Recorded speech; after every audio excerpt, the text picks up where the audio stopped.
Admit it, we've all experienced it. A sound that stops you dead in your tracks. An unexplained movement out of the corner of your eye. The unshakable feeling of being watched. Or maybe it was something more. Maybe it's a story that would have even the most seasoned paranormal investigator shook. This is our new series, Dead Time Stories, your true life tales of the paranormal. These people were brave enough to talk about it. Are you brave enough to listen? Today's spooky story comes from Rena Mason from Reno, Nevada. Hello, Bridget. My name is Rena Mason, and even though I tout myself as a skeptic for good reasons, I'm a horror author currently living in Reno, Nevada. Thank you for having me on Dead Time Stories. I've been listening to your podcast for a while now, and I love it. I'd like to share a supernatural experience I had, and it wasn't the first time something like this had happened to me. I was 13 then, but that's a whole other story for another time. This particular incident took place when I was living in the Pacific Northwest in November of 2010.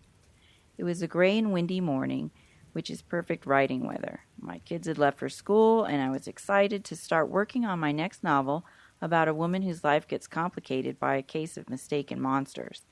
I needed a specific type of demon to pull the story off, and rather than make one up because I wanted to keep it real, I pulled out my encyclopedia of demons and demonology and ended up finding the perfect pair of demons that, according to the encyclopedia, often collaborate to wreak their havoc. I settled in and sat cuddled up with a blanket, flanked by my 3 guard bugs in a large family room. It was an open floor plan area with a 25-foot high ceiling. The kitchen was behind me, and directly above it was a loft with a large sitting area that had a set of French doors that went out to a second-story wraparound patio.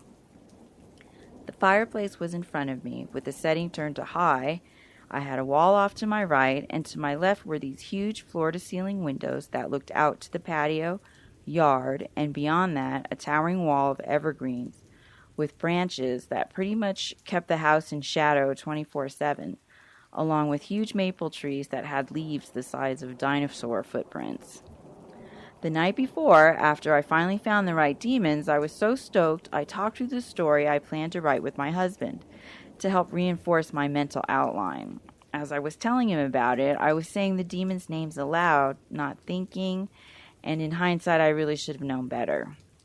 Anyway, back to the day I started writing the story. I remember that for hours I sat and typed shivering, no matter what I did to keep warm. That even with the 3 dogs packed on me under a blanket with the fireplace on full blast, I'd have to stop and stretch my fingers now and then because they were so cold and stiff.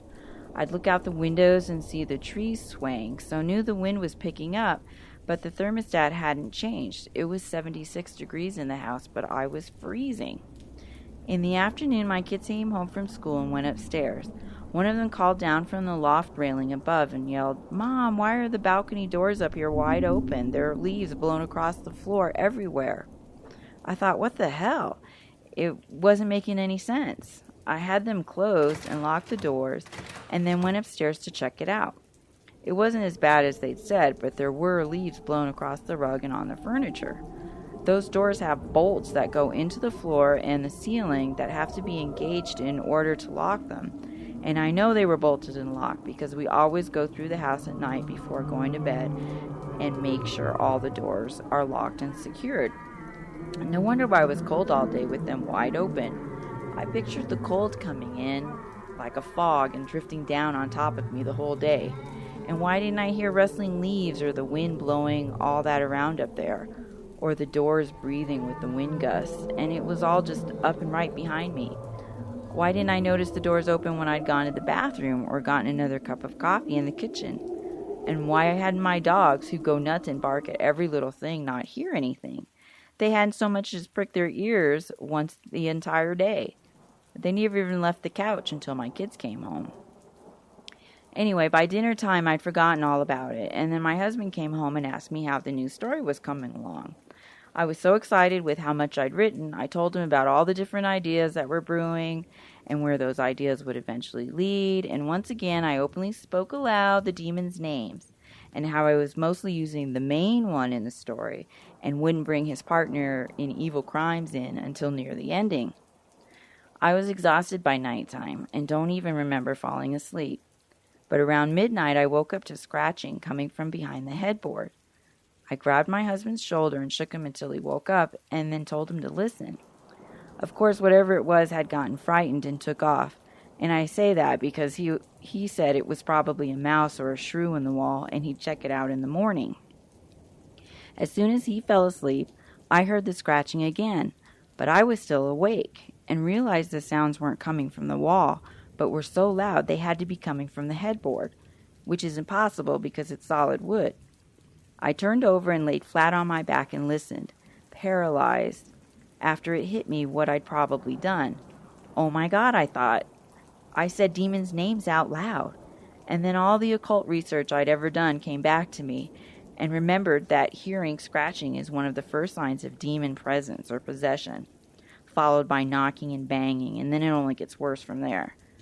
What was I thinking? I thought I'd closed that door for good after what happened when I was 13. What does it mean now? Did saying their names out loud call them to me? Had it somehow invited them in? Is that why the balcony doors had blown open? I didn't want to go back to sleep. I'd freaked myself out. My heart was racing. I couldn't think straight. So I started mumbling every prayer I could remember from my childhood. Go away, I said. You're not welcome here. I did not summon you. It can't be as easy as saying Candyman in the mirror 5 times, right? There's rituals that are involved, incantations that I know nothing about. How am I going to fix this now? The next day I was scared to be home alone while I wrote and kept turning around and looking behind me and up to the loft area, expecting to see, I don't know what exactly, but some form or sign of evil. I'd stop and listen, waiting for the knocking and banging sounds to start. I never recited the demon names, and things quieted fairly quickly after that. Even though I know that sometimes it can be a trick, I put it behind me anyway. I'll never say what horrors these demons are responsible for, but trust me, they're not in any way good. I did finish writing the first draft of the story, though, because writer and writer's right. Besides, reading the demons' names couldn't possibly be the same as saying them aloud, right? I had a lot of other projects start after that and got super busy, so editing and revising what I'd now call the demon novel got put on the back burner. 2 years later, I decided to work on it again, and what better place to dig in than at a writer's retreat at a haunted mansion. Thinking on it now, though, I acted like a character in a B-movie and should be banging my head on the desk.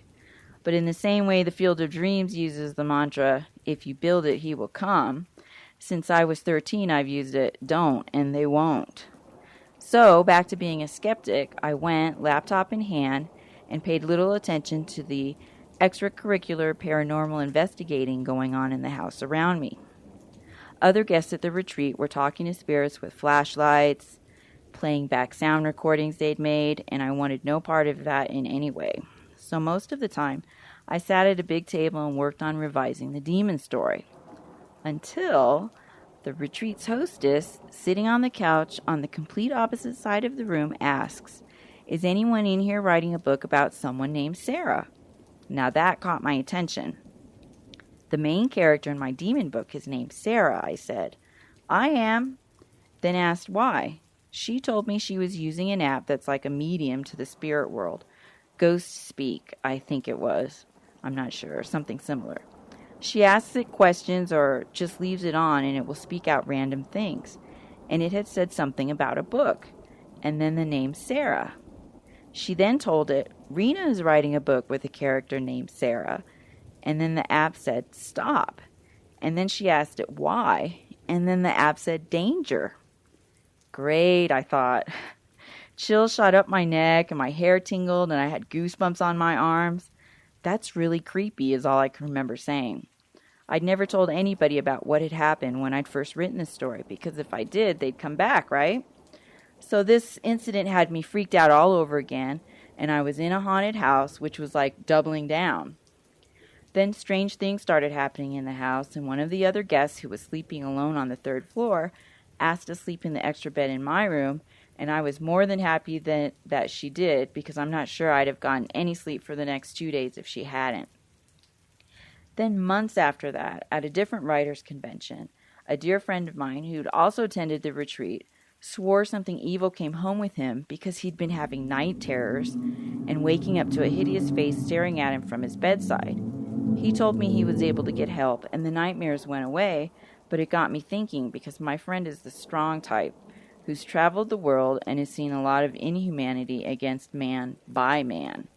But as I recalled, at the beginning of the writer's retreat in the haunted mansion, he would taunt the spirits while using a tape recorder to see if he could get a response. And I guess he did, but he probably regrets that now. Since we're both authors, he asked me what I was working on, and I told him what had happened to me without saying the demons' names, and complained to him about my disappointment that I hadn't been able to get back to that novel since the retreat, but that I really wanted to finish it. And he flat out said, "Don't. Take everything that happened as warning signs. There are some stories that shouldn't be written," he said. Anyway, I took his advice, and I haven't gone back to the work. I've also completely forgotten the second demon's name, but I'll never forget the name of the main demon. I can't. And sometimes the name will randomly pop into my head, as if my own mind, or maybe it's something else, is goading me to say it out loud. Rena, that story was so good. Thank you so much for sharing. I was on pins and needles the whole time thinking that you were going to say the demon's name. I kept thinking, don't say it, don't say it. And I too had goosebumps and spine tingling and hair. I mean, the whole works. Thank you so much for sharing your incredibly spooky story. Do you have a ghost experience that you'd like to share? I'd love to hear it. Record your haunted story on your phone and send it to ghostmagnettv@gmail.com, and make sure to include your name and city and state. Look forward to hearing it.